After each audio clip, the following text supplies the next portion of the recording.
Minasan konnichiwa. Again, Bina-sensei desu.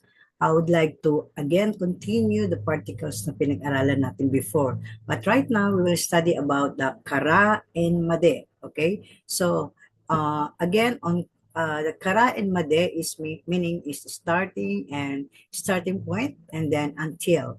No, is it made? No? For example, eto, watashi wa kuji kara kuji made de hatarakimasu. Okay? From 9 o'clock to 5 o'clock working. No? I'm working from 9 o'clock to 5 o'clock. Okay po? And pwede rin po yung, pwede rin siya na still lang or hiwalay yung, magkahiwalay sila ng kara and kara and made. For example, kino juji made hatarakimashita.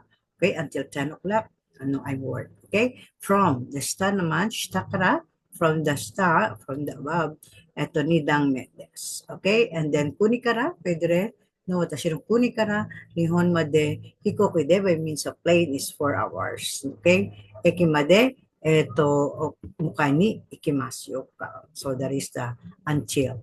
Okay, sometimes they also use the madini. So madini, for example, this is the deadline. For example, eto, doyobi madini, on, kasa nakariba, narimasen. Okay, until so there is a madini, so meron siyang deadline of time or days. Okay po.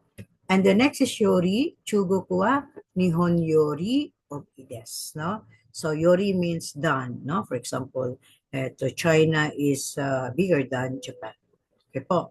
Next is chotto biro demo nomimasen ka? Okay, so yet or by then, so there is the using of the use of demo.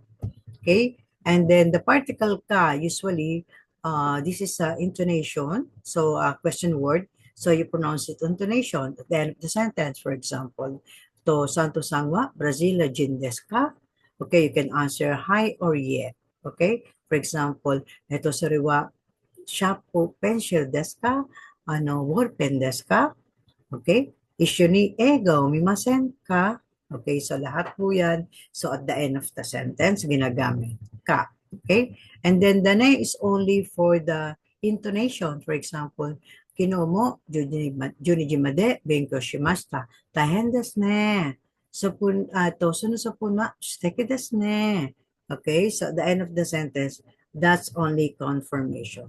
And the use of yo, okay, so yo is also the same. This is an expression. For example, kuno densha wa koe ne ikimasu ka? Iie, sugi no kutsu desho. Okay, so that is parang diba sa Tagalog. Okay? Okay, so that is the last of the Joshi. So that is the last part of ng ating pong particles on Minano Nihongo, lesson 1 to 25.